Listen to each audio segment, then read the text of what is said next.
রাসূলুল্লাহ, ইয়া হাবিবাল্লাহ, আপনার কাছে যে একটা দৈত্য আছে, দেও আছে, আগে জানি আপনার কি গান শোনায়, আমার শোনাইবেন? আল্লাহর নবী বিশ্বনবী বুঝালাইছে, গ্রাম্য সাহাবী সহজ সরল, অত শত বুদ্ধি শুদ্ধি নাই। আসলেই কিন্তু গ্রামের মানুষের শহরের মানুষের মতো এত টেকনিক্যালি বুদ্ধি, বাটফারি, সিটিংবাজি বুদ্ধি থাকে না। কথা ঠিক না? গ্রামের মানুষ শহরের মানুষের চাইতে বেশি সহজ সরল হয়।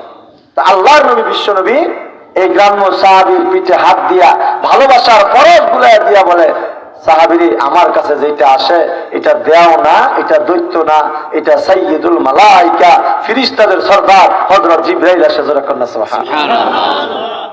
আল্লাহ নবী বলেন, তবে সাহাবী, আমার কাছে জিবরাইল এসে গান শোনায় না, ওহি শোনায়। কি শোনায়? ওহি শোনায়। তবে সাহাবী, তুমি বড় ভাগ্যবান, কারণ তুমি আসার পূর্ব মুহূর্তে হযরত জিবরাইল আমার একটা গান শোনা গেছে, তার মানে একটা ওহী দিয়ে গেছে, যে ওহীটার নাম হলো সূরা ইখলাস। সুবহানাল্লাহ। আল্লাহ রাসূল ডাক দিয়া বলেন, সাহাবী, মনে রাখো, এই সূরাটা এত বরকতি দামি একটা সূরা, এই সূরাটা যদি কেউ একবার তেলাওয়াত করে, তার আমলনামায় আল্লাহ 10 পারা কোরআন তেলাওয়াতের সওয়াব জমা করে দিবে। সুবহানাল্লাহ। কেউ যদি সূরাটা 2 বার তেলাওয়াত করে, তার আমলনামায় আল্লাহ 20 পারা কোরআন তেলাওয়াতের সওয়াব জমা করে দিবে।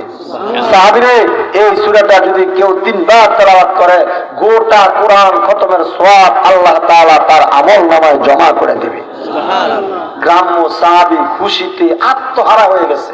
কই, তাই নাকি? আরে আমরা তো গ্রামের মূর্খ মানুষ, এই তালাশ করি, কারণ আমরা কোরআনের তাফসীর বুঝি না, ব্যাখ্যা বুঝি না, অর্থ বুঝি না।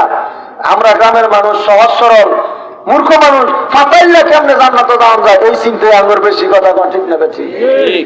ইবাদত কম, লাভ বেশি, এইটাই আমরা তালাশ করি। কথা কন ঠিক না? ঠিক।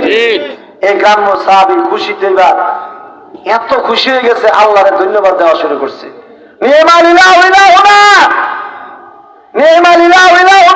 আল্লাহ তোমার ধন্যবাদ।